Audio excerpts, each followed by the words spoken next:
السلام علیکم بسم الله الرحمن الرحیم ایاک نعبد و ایاک نستعین. که ته غواړې چې ته یو پروفیشنل ویب سایټ جوړ کړې د ایجنسۍ لپاره یا د یو کمپنۍ لپاره، خو تا سره آیډیا نشته چې زه سټارټ د کوم ځای نه واخلم، یا هغه ملګري چې د هغې ویب ډیولپمنټ سره شوق وي خو هغوی ته دا آیډیا نه وي چې موږ سټارټ د کوم ځای نه واخلو، نو هغه ملګرو لپاره موږ په خپل یوټیوب چینل باندې د ورډپریس کورس شروع کوو چې د هغه کورس نه بعد به تاسو ډېر په اسانه باندې او په یو څو سټپو کې یو پروفیشنل ویب سایټ جوړولی شئ. زموږ د کورس په تاسو ته زموږ په خپل یوټیوب چینل باندې او د فیسبوک په پیج باندې ملاویږي. زموږ د یوټیوب چینل سره سبسکرایب کړئ او زموږ پیج سره فالو کړئ چې زموږ د کورس ویډیو تاسو ته په ټایم ملاویږي. زه اوس د خپل سیسټم سکرین باندې موجود یم. تاسو به د خپل سیسټم بروزر ته لاړ شئ چې کوم تاسو سره وي. زه ګوګل کروم کولاوهم او زه په دلته کې سرچ کې لیکم زیمپ ډاونلوډ. تاسو به ولیکئ زیمپ ډاونلوډ. تاسو ته به لومړنی ویب سایټ راشي، به تاسو اوپن کړئ. د دې ځای نه به تاسو خپل ورډپریس ډاونلوډ کړئ. دلته کې لیکلي یور ډاونلوډ ویل سټارټ اټومیټیکلی. تاسو ډاونلوډ به اټومیټیکلی سٹارټ شي. بیا به نیو ټیب اوپن کې، هلته به سرچ کوئ کې ورډپریس ډاونلوډ. تاسو به دلته ورډپریس ډاونلوډ ولیکئ. تاسو ته به راشي ویب سایټ ورډپریس ډاټ او ار جي. خیال به دا کوئ تاسو چې تاسو به ورډپریس ډاټ کام والا نه کولاوهئ، ورډپریس ډاټ او ار جي والا به کولاوهئ. دلته کې په ډاونلوډ باندې کلیک کې. ما سره الریډي انسټال دی، ډاونلوډ کړی مې دی. ما اوکې کو. زه ځم خپل پی سي ته، ډاونلوډ ته لاړم. دې ځای نه به تاسو خپل زیم انسټال کړئ. دا بس تاسو نه لږ ټایم اخلي. ان پیکینګ فایل سٹارټ دی، دا به انسټال شي. تاسو نه بهر لږ ټایم دا واخلي. دا انسټال شو. تاسو به فینش باندې کلیک کړئ. فینش باندې کلیک کې تاسو به راشئ بیا کمپریسډ فولډر ته. هغه به اوپن کې. تاسو چې د ورډپریس کم فایل ډاونلوډ کړی هغه به ایکسټریکټ کې.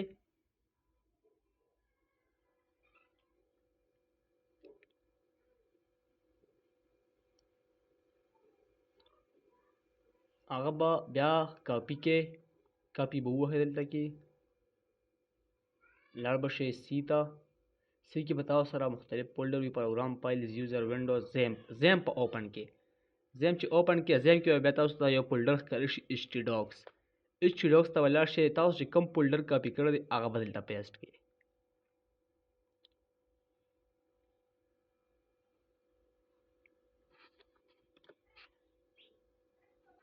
هغې نه بعد به تاسو راشئ سٹارټ ته. سٹارټ کې به ولیکئ زیمپ او د دې ځای نه به تاسو زیمپ رن کړئ. اپاچې او بایسیکل به تاسو سٹارټ کړئ. چې کله دا دواړه ګرین شي تاسو به راشئ واپس خپل بروزر ته، او په بروزر کې به سرچ ولیکئ لوکل هوسټ سلیش ورډپریس.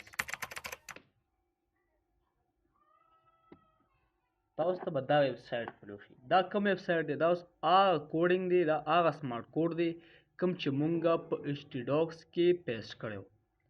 اوس به مونږ دې له ډیټابیس سازو. ډیټابیس به مونږ څنګه سازو؟ تاسو به نیو ټیب اوپن کې، هغې کې به تاسو ولیکئ لوکل هوسټ سلیش پی ایچ پی مای ایڈمن.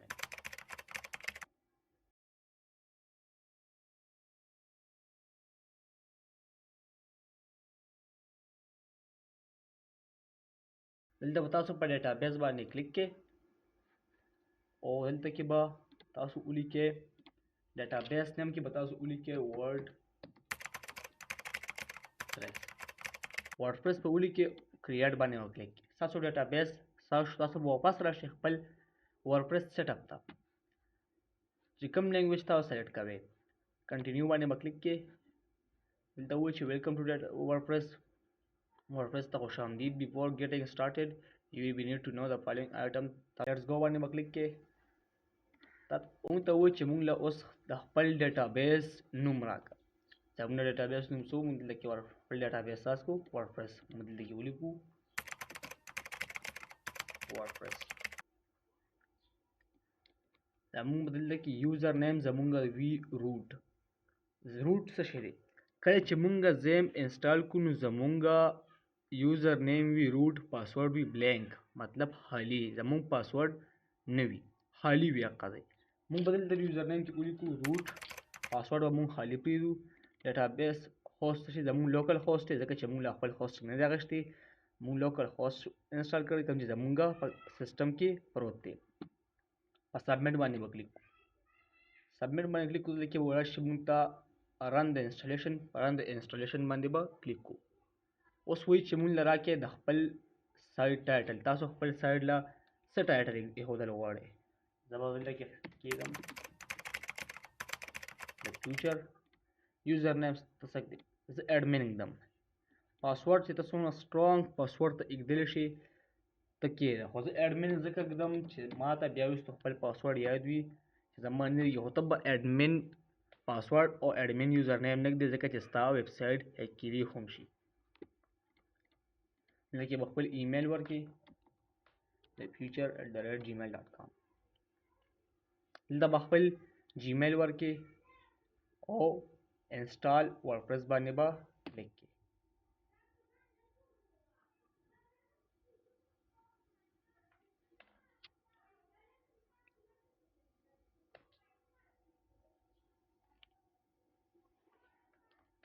لاګین باندې به کلیک کړئ بیا لاګین باندې کلیک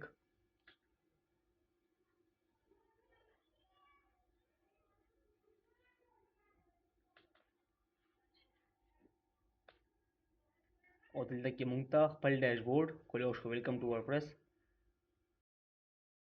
زمونږ ډیشبورډ مونږ ته کولی شو نننی کلاس په دې ځای باندې ختمو انشاءالله په نیو کلاس کې بیا دا ډیشبورډ مونږه 1 by 1 ډیټیل سره بیان کوو نو د نوي ویډیو پورې مونږ له اجازت راکړئ د الله پامان